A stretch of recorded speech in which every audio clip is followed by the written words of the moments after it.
pembelajaran minggu ini.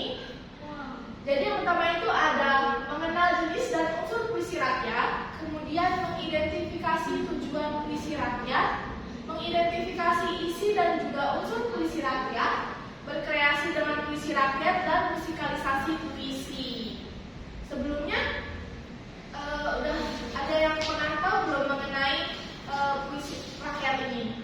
Puisi rakyat atau seperti musikalisasi puisi? Ada Bu? Ya. Udah ada yang tahu ya berarti sebelumnya? Baik. Nah, sebelum terlalu jauh ini kita mendalami materi kali ini, Ibu ingin bertanya, apa sih itu puisi rakyat? Bisa ada yang membacakannya? Hebat! Baik, silakan ya Raihana.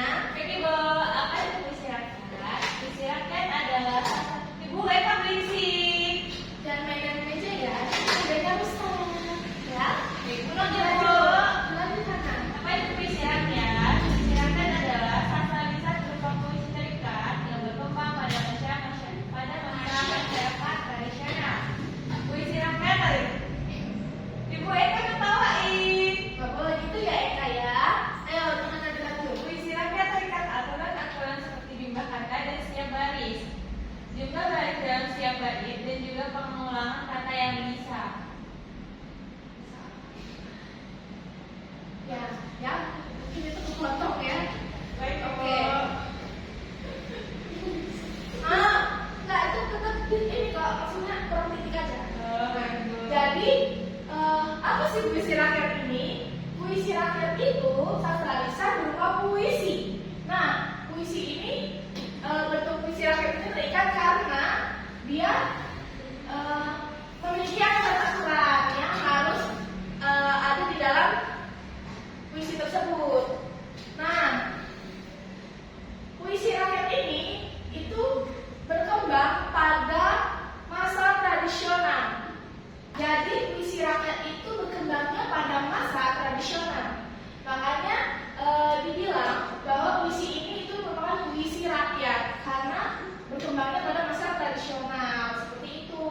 Nah, puisi rakyat ya kenapa ya Kak? Belakang. Boleh, silakan ya. Sendiri aja ya.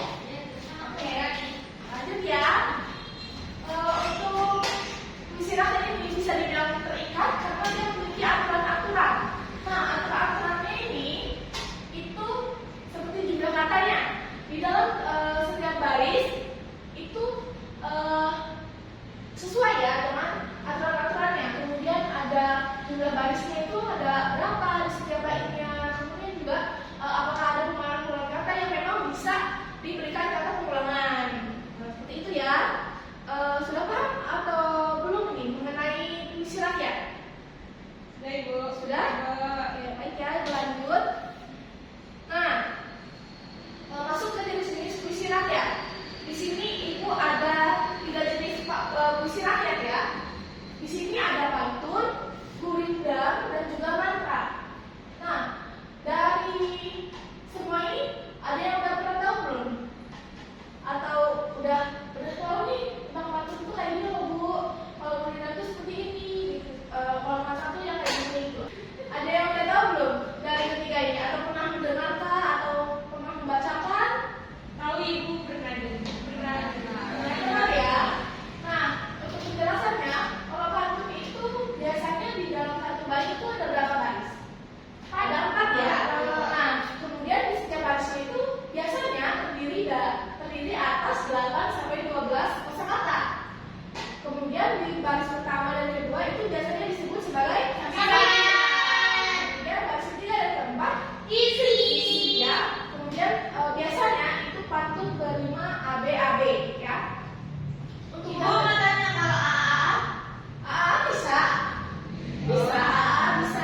itu lebih memfokuskan pada keindahan dunia, karena mantra tadi itu merupakan rangkaian kata yang berirama ya. Kemudian biasanya mantra ini berhubungan dengan hal-hal gaib atau mistis seperti itu ya, mengandung rayuan ataupun perintah yang mantra ini harus memiliki satu kesatuan yang utuh, tidak bisa dipisah-pisah seperti itu. Seperti halnya mantra-mantra yang ada di dukun-dukun gitu ya, atau yang cerita-cerita tentang horor-horor seperti itu ya. Nah, itu biasanya ada tentang mantra-mantra seperti itu. Untuk jenis-jenis puisi, ada yang ingin ditanyakan? Tidak. Ibu lanjut ya. Nah, puisi rakyat ini juga memiliki tujuan ya anak-anak ya. Tujuan puisi ini untuk menghibur pembaca. Tadi di contoh Hana bertanya mengenai kalau yang biasa dipakai jarjit itu maksudnya ke patung atau kemana ya? Tadi kan maksudnya ke gurindam. Nah, kalian kan pasti sering nonton ya waktu di TV gitu, terutama pas saat jarjit melafalkan patung andalnya gitu, seperti kata-kata andalannya. Nah, itu pasti kan tujuannya untuk menghibur ya. Jadi di dalam tontonan itu kita bisa merasa terhibur. Kemudian biasanya jarjit itu dia kadang-kadang memberikan kalimat yang sesuai ya, kayak memberikan pendidikan atau membahas tentang suatu hal yang positif seperti itu ya. Nah, puisi rakyat itu juga memiliki tujuan untuk mengajak dan menggambarkan suatu gambaran seperti merenungkan, kemudian melarang untuk melakukan suatu hal seperti itu. Nah, biasanya puisi rakyat ini disampaikan saat saat biasanya tuh dilakukan oleh orang dewasa atau orang tua ya, karena disampaikannya melalui nasihat, sindiran, kemudian hukuman seperti itu. Nah, lanjut ke mengidentifikasi isi dan unsur puisi rakyat. Yang selanjutnya itu mengidentifikasi isi dan unsur puisi rakyat. Coba kita lihat. Di situ ada 3 kan? Coba ada yang mau membacakan atau menjelaskan sedikit apa yang kalian pahami tentang struktur bahasa dan juga gaya bahasa? Coba Eka kenapa ya Eka ya? Tolong sedang belajar ya ini kita. Jadi dimohon untuk fokus. Ayo anak-anak semua, sekarang duduk yang rapi dulu. Oke? Duduk yang rapi. Sekarang kalau ibu bilang pagi tepuk 1 kali. Kalau ibu bilang siang, tepuk 2 kali. Kalau ibu bilang malam, tidak usah tepuk tangan ya. Oke, duduk yang rapi ya. Siang, pagi, malam, pagi, malam. Kan?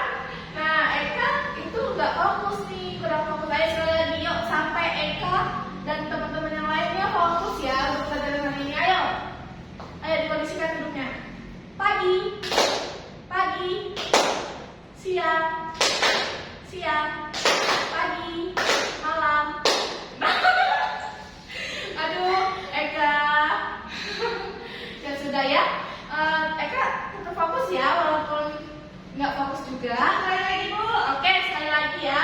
Biar memastikan ini Eka nggak salah lagi ya. Oke, ayo semuanya dikondisikan, semuanya jangan ada yang ngobrol ya. Fokus, semuanya fokus. Ayo, kita mulai ya. Pagi, siang, malam, siang, malam, siang. Oke, udah fokus ya. Oke, terima kasih ya untuk fokus. Coba nanti kalau misalkan ada Ada yang ngantuk atau yang ini bisa izin kembali untuk cuci muka ya. Kita lanjut lagi ya mengenai unsur puisi rakyat tadi. Itu ada 3 unsur puisi rakyat. Yang pertama ada strukturnya, kemudian yang kedua bahasa, dan yang terakhir itu adalah gaya bahasanya. Nah, di dalam unsur puisi ini ada struktur. Nah, strukturnya ini apa sih yang ada di dalam puisi rakyat ini? Jumlah barisnya itu biasanya terstruktur, sudah ditentukan. Kemudian sajaknya seperti apa, kemudian ada sampilan dan isi. Nah, jika di dalam puisi rakyat itu tidak ada struktur ini yang ada di dalamnya, maka itu tidak bisa dikatakan sebagai puisi rakyat karena tidak sesuai dengan strukturnya. Nah, kemudian ada bahasa. Nah, dalam puisi rakyat ini bahasanya itu seperti apa sih? Apakah dia menggunakan kata kiasan, kemudian apakah dia menggunakan bahasa daerah, kemudian apa menggunakan peribahasa seperti itu ya. Nah, untuk yang terakhir itu ada gaya bahasa. Gaya bahasa ini seperti imajinasi, perulangan, kemudian personifikasi. Biasanya gaya bahasa ini kembali lagi sesuai dengan gaya bahasa yang memang dimiliki seseorang. Jadi di setiap orang itu pasti memiliki gaya bahasanya yang berbeda-beda. Jadi ketika ibu menyuruh Eka untuk membuat sebuah puisi rakyat, pastinya gaya bahasanya itu berbeda dengan puisi rakyat yang dibuat oleh Revita seperti itu. Apakah ingin ditanyakan mengenai unsur puisi rakyat? Tidak, Ibu. Cukup ya. Nah, mungkin kita akan masuk ke bagian refleksi ya, atau latihan bersama ya. Bisa kalian perhatikan pantun di depan. Ada yang mau membacakan pantun? Coba. Silakan Ana dibaca ya pantunnya. Makan durian bersama-sama. Rasanya manis dan daging. Belajarlah dari kesalahan agar tidak lebih berat, agar hidup lebih berat. Ya, dan itu ya. Jadi contoh pantunnya itu seperti ini. Nah, tadi kan Ibu sudah menjelaskan mengenai unsur-unsur puisi rakyat. Nah, Ibu minta kalian pahami mengenai puisi rakyat tadi dan kalian identifikasi bagian isi dan juga unsur puisi yang ada di dalam pantun ini. Ibu kasih waktu selama 3 menit ya.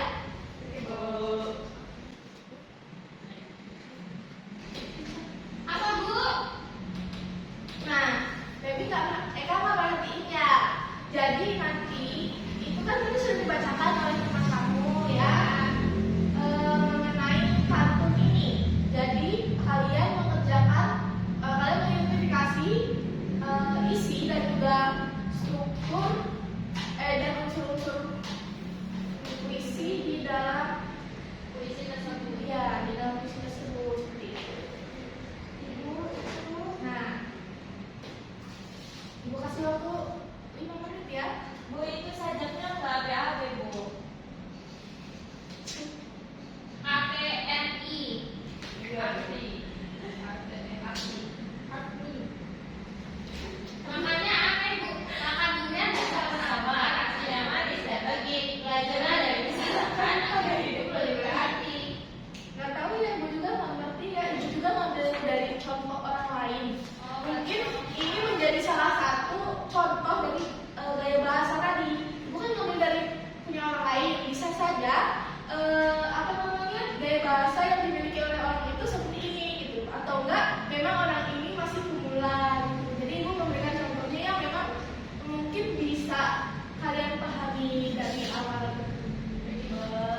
tadi itu jawaban dari Eka, dia isinya itu mengenai, ayo temennya nyimak nggak itu? Oke.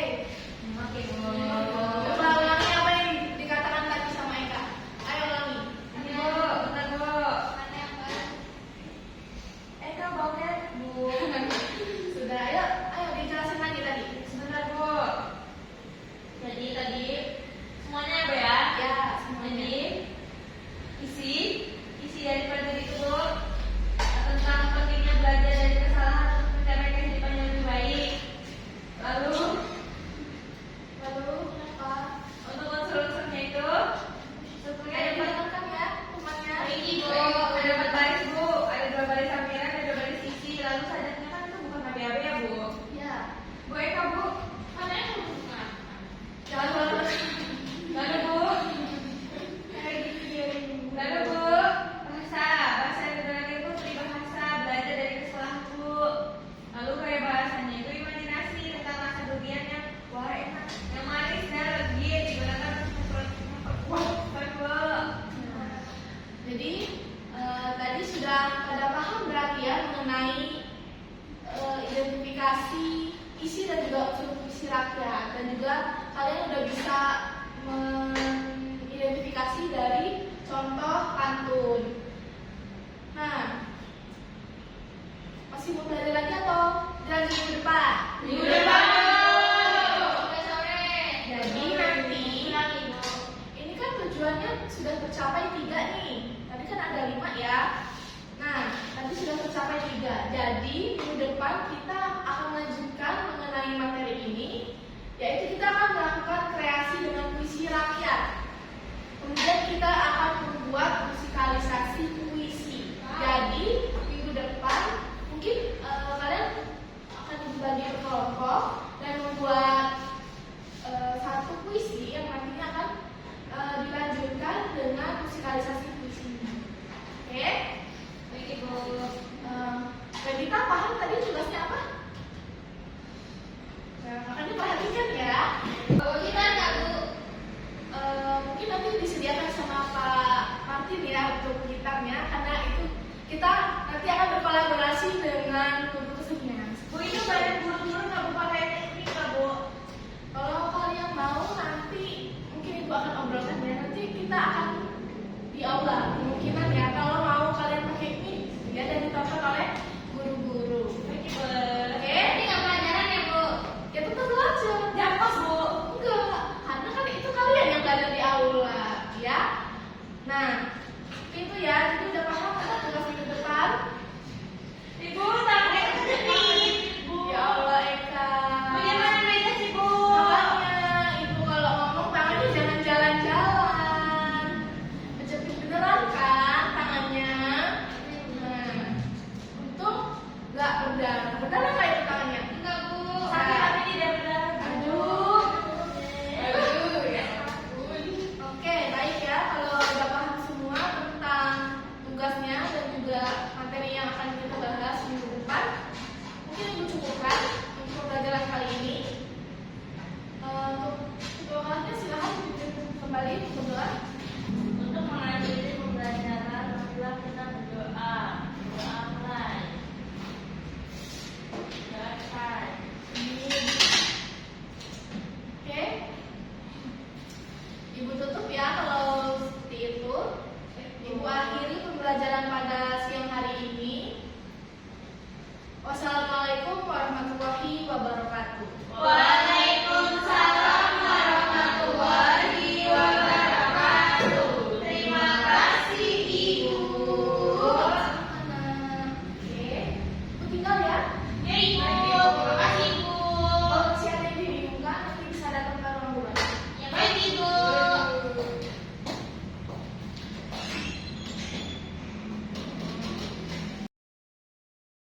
Assalamualaikum warahmatullahi wabarakatuh. Izin memperkenalkan diri, nama saya Siti Nur Aziza dengan NPM akhir 104 selaku observer lisan dari saudara calon guru Samelan Rahmat. Di sini saya ingin mengobservasi kegiatan pembelajaran Samelan Rahma, lebih tepatnya keterampilan mengajar mengelola kelas. Keterampilan 6, keterampilan mengajar mengelola kelas. Pada praktik pengajaran yang telah dilakukan oleh saudara calon guru Samela Nur Rahma, Samela Nur Rahma telah menerapkan beberapa prinsip dalam pengelolaan kelas yang dilakukan. Saudara Samela Nur Rahma menerapkan prinsip peluasan, kemudian juga penanaman disiplin diri. Saudara Samela Nur Rahma luas dalam menjelaskan pembelajaran yang ia sampaikan, kemudian juga penanaman disiplin diri, sehingga menjelaskan sesuai tepat dengan waktunya, memulai dengan salam, doa, kemudian juga mengakhiri dengan tepat waktu. Pada pengelolaan penataan ruang kelas telah ditata dengan baik sebelum saudara calon guru Samela Nur Rahma sampai ke dalam kelas. Pengelolaan yang dilakukan adalah pengelolaan meja kursi yang telah rapi, kemudian pengelolaan alat pembelajaran yang telah siap tersedia, kemudian juga ada penataan keindahan dan kebersihan kelas. Kelas telah bersih dan baik sebelum saudara calon guru masuk ke dalam ruangan. Kemudian ventilasi dan tata cahaya juga bagus untuk saudara Samela Nur Rahma menjelaskan pembelajaran di dalam kelas. Kemudian untuk tindakan pengelolaan, saudara Samela Nur Rahma melakukan tindakan preventif, yaitu sikap tanggap, perhatian, juga keterlibatan dengan siswa. Saudara Samela Nur Rahma juga memberikan petunjuk-petunjuk yang jelas dalam kegiatan pembelajaran. Kemudian saudara Samela Nur Rahma juga memberikan perhatian pada waktu yang bersamaan saat mengajar. Jadi semua siswa mendapatkan perhatian yang cukup dari saudara calon guru Samela Nur Rahma. Demikian yang dapat saya sampaikan. Saya akhiri. Wassalamualaikum warahmatullahi wabarakatuh.